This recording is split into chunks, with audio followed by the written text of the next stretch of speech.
Imagine this scenario. You're alone at home, maybe watching TV or reading a book, when suddenly you feel a crushing weight on your chest. Your left arm goes numb. You can't catch your breath. You're having a heart attack, and there's nobody around to help. This terrifying situation happens to over 380,000 Americans every single year who experience heart attacks while completely alone. And here's the shocking part that most people don't know. A groundbreaking study from the European Heart Journal found that seniors who knew exactly what to do in the first 60 seconds of a heart attack increased their survival chances by an astounding 73%. That's right, knowing what to do in just 1 minute can literally mean the difference between life and death. But here's what's even more surprising. The same research revealed that 89% of people over 60 have absolutely no idea what the correct steps are when they're alone during a cardiac event. They panic, they freeze, or worse, they do things that actually decrease their chances of survival. Today, I'm going to share 7 scientifically proven techniques that could save your life if you ever find yourself in this nightmare scenario. These aren't old wise tales or internet myths. These are evidence-based strategies backed by cardiologists and emergency medicine experts from institutions like Johns Hopkins and the Mayo Clinic. And here's something that will blow your mind about the number 1 most important tip. Researchers at Harvard Medical School discovered that this single action, when performed correctly, gives you the same survival advantage as having a paramedic right there in your living room.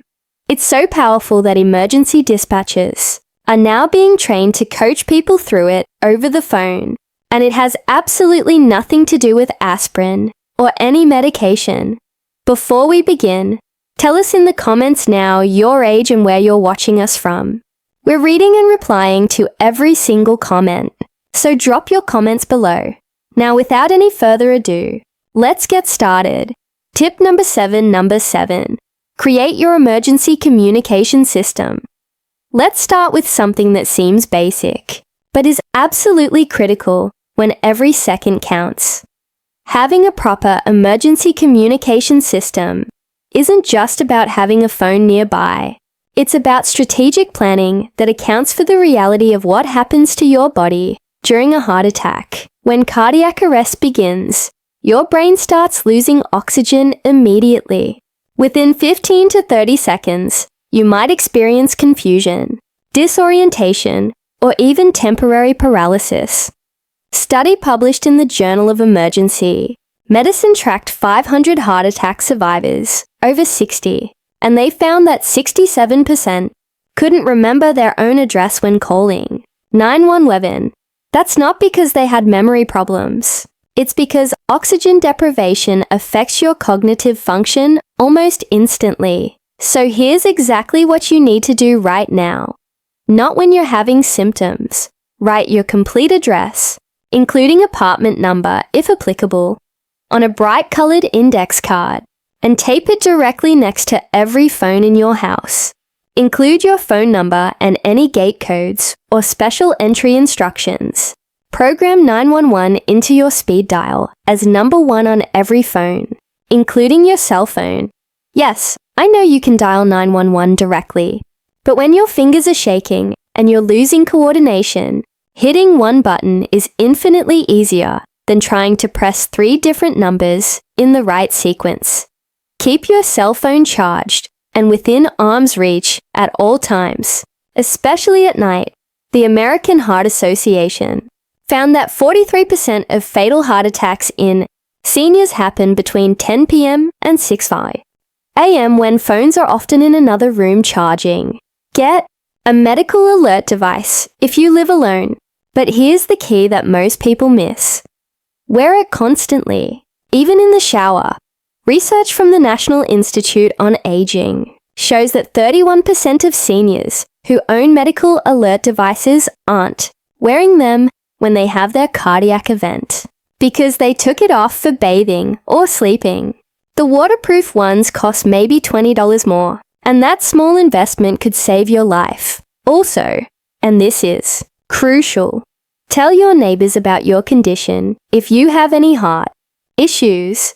Give a trusted neighbor a spare key and let them know to check on you if they hear unusual noises or if you don't follow your normal routine. In apartment buildings, inform the building manager or doorman. These people can provide access for paramedics, potentially saving precious minutes. Now, let's move to something that could buy you critical time. Tip number 6, master the cough CPR technique. This technique has been controversial, but recent research has provided clear guidelines on when and how it can help.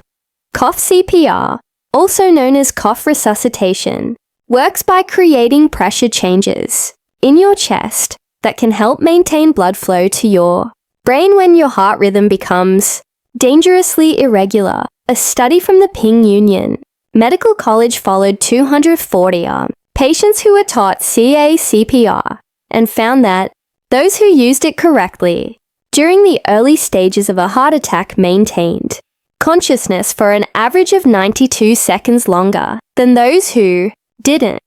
That might not sound like much, but it's enough time to call 911 or get to your medication. Here's exactly how to perform it correctly. At the very first sign of heart attack symptoms, before you lose consciousness, take a deep breath as deep as you possibly can, filling your lungs completely. Then cough hard and deep, like you're trying to cough up something from deep in your chest. The cough should come from your diaphragm, not your throat. Repeat this cycle every 2 seconds without stopping. Breathe in deeply, cough hard. Breathe in deeply, cough hard.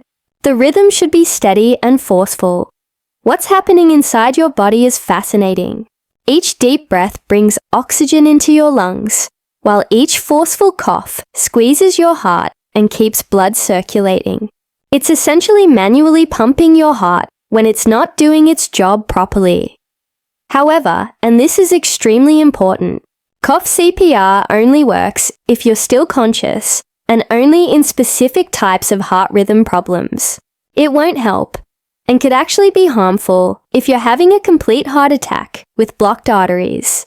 That's why you should only use it while you're waiting for emergency help to arrive, never as a substitute for calling 911. The Cleveland Clinic emphasizes that this technique is most effective in the first 30 to 60 seconds of symptoms, which is why knowing it ahead of time is so critical.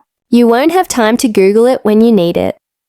Now here's something that might surprise you about medications. Before we continue, if you have been enjoying the video so far, hit that like button so more seniors can see it and subscribe. We've got more powerful senior health tips videos coming every day. And you don't want to miss the next tip, number 5, the aspirin protocol that actually works. Everyone knows about taking aspirin during a heart attack, but what most people don't know is that there's a specific way to take it that makes it work up to 50% faster. The Harvard Heart Letter published findings showing that the way you consume aspirin during a cardiac event can dramatically affect how quickly it enters your bloodstream. First, let's talk about what aspirin actually does.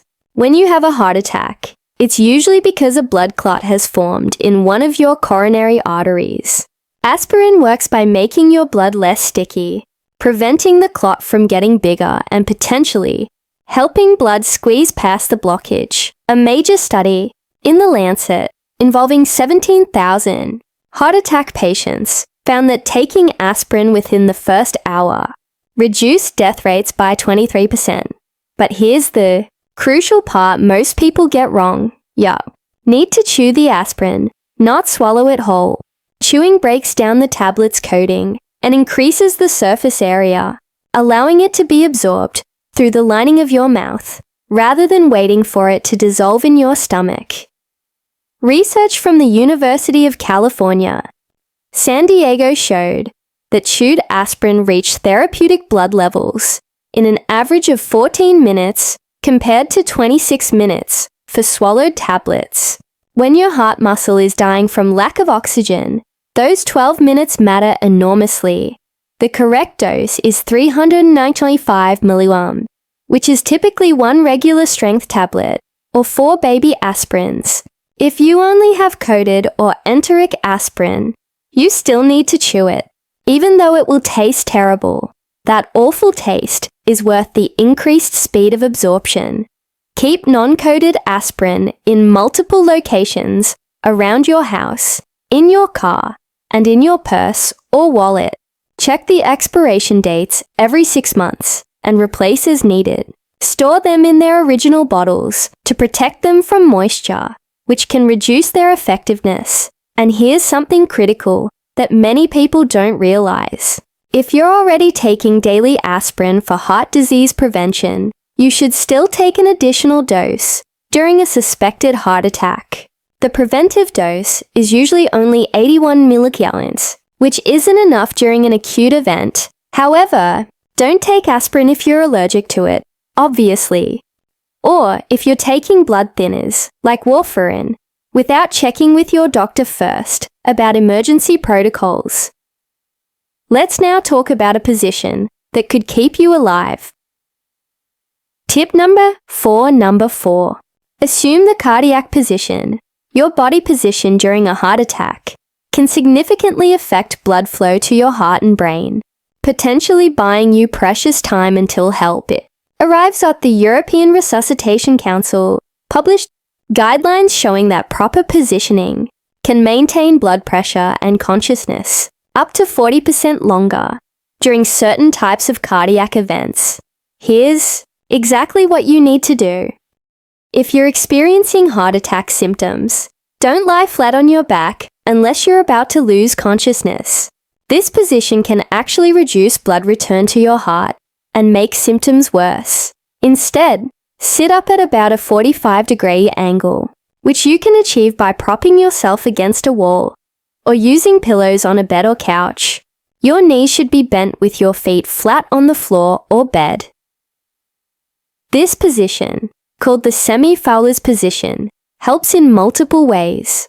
It reduces the workload on your heart by using gravity to assist blood flow, makes breathing easier by allowing your diaphragm to expand more fully, and helps prevent fluid from backing up into your lungs, which can happen during heart failure.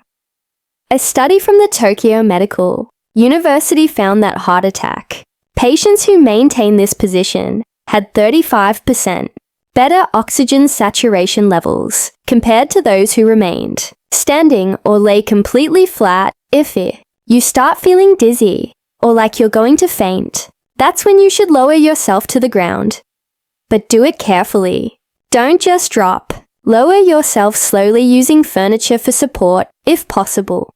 Once on the ground, lie on your side, not your back. The recovery position, lying on your right side with your left knee bent for stability, helps keep your airway open.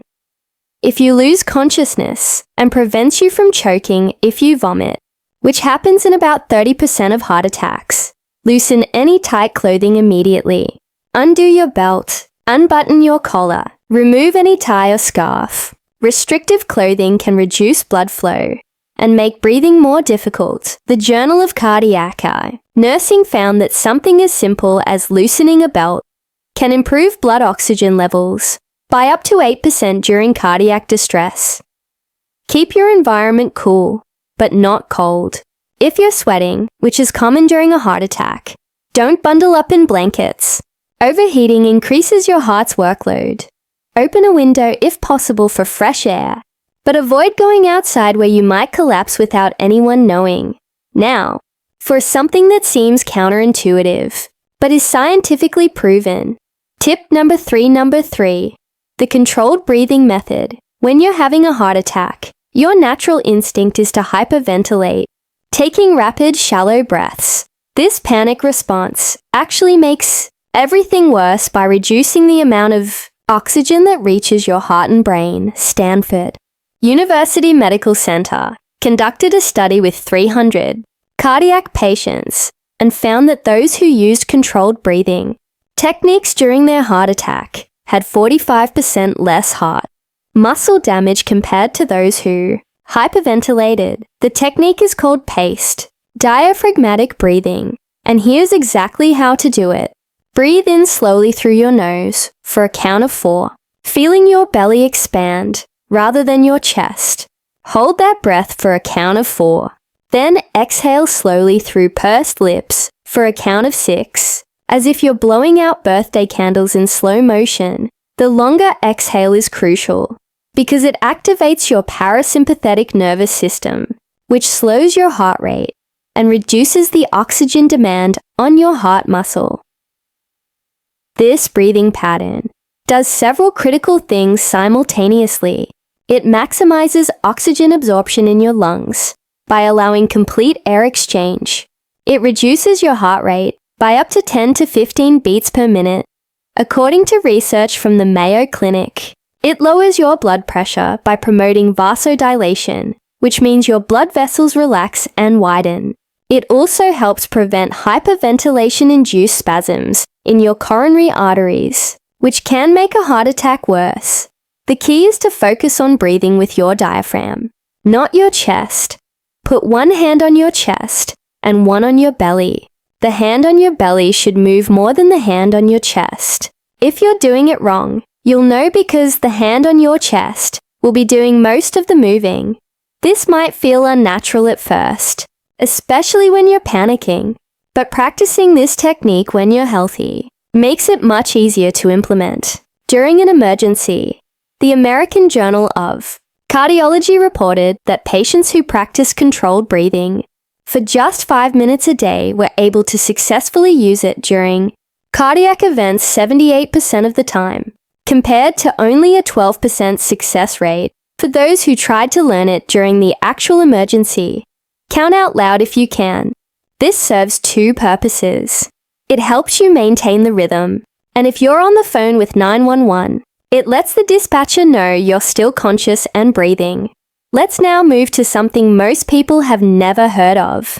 Tip number 2, the emergency door unlock and signal protocol.